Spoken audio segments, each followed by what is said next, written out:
Hi అండి, నేను మీ రాజేష్ నాయుడు.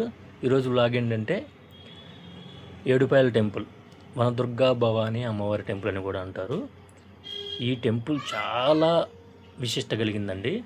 దీని గురించి మనం టైం వేస్ట్ చేసుకోకుండా అసలు ఏంటి అనేది చూద్దాం. ప్రతి ఒక్కళ్ళు టెంపుల్కి వెళ్ళాము, వ్లాగ్స్ చేసాము, వండుకొని తిన్నాము, ఇదే చెప్తున్నారు తప్ప దీని యొక్క విశిష్టత ఏంటి అనేది ఎవరు చెప్పట్లేదు. నేను దీని గురించి నాకు తెలిసిన నేను తెలుసుకున్న నాలెడ్జ్లో కొంచెం మీ అందరికీ షేర్ చేద్దామని ఈ వీడియో చేస్తున్నానండి. నేను రెగ్యులర్ వ్లాగ్ లాగా అందరిలాగా వండుకొని తినేది అది నేను చెప్పదలుచుకోలేదు. ఓకే, వీడియోలోకి వెళ్దాం.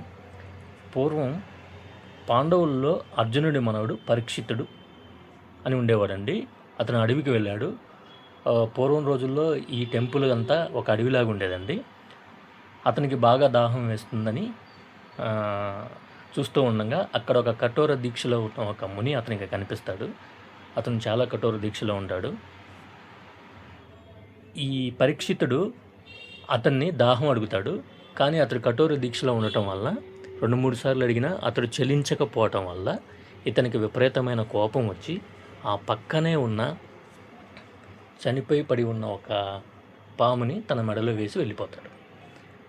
తరువాత కొంచెం సేపటికి ఈ ముని కుమారుడు వచ్చి తన తండ్రి మెడలో ఉన్న పామును చూసి ఎవరైతే ఈ పని చేశారో అతను చివరికి పాము కాటికే మరణించాలని శాపం వదులుతాడు. తర్వాత కొన్ని రోజుల తర్వాత తను పాము కాటికి మరణిస్తాడు. ఎవరైతే తన మెడలో వేశారో పాముని అతనే పరీక్షితుడు. తను పాము కాటికి మరణిస్తాడు. పరీక్షితుని కొడుకు తన తండ్రి పాము కాటు వల్ల చనిపోయాడు కాబట్టి సర్పజాతిని అంతటిని నశింపజేయాలని చెప్పి ఒక యజ్ఞం మొదలు పెడతాడు. ఈ యజ్ఞంలో సర్పజాతి మొత్తాన్ని నశిస్తూ ఉంటుంది ఈ యజ్ఞం వల్ల. తర్వాత నాగులమ్మ తల్లి తెలుసుకొని తన జాతి అంతా నశించిపోతుందని చెప్పి దుర్గమ్మ వారికి వేడుకుంటుంది. అప్పుడు దుర్గమ్మ వారు గంగానది అంటారు కదా, గంగానది మన ఇప్పుడు ప్రస్తుతానికి మనం మంజీరా నది అంటున్నాము.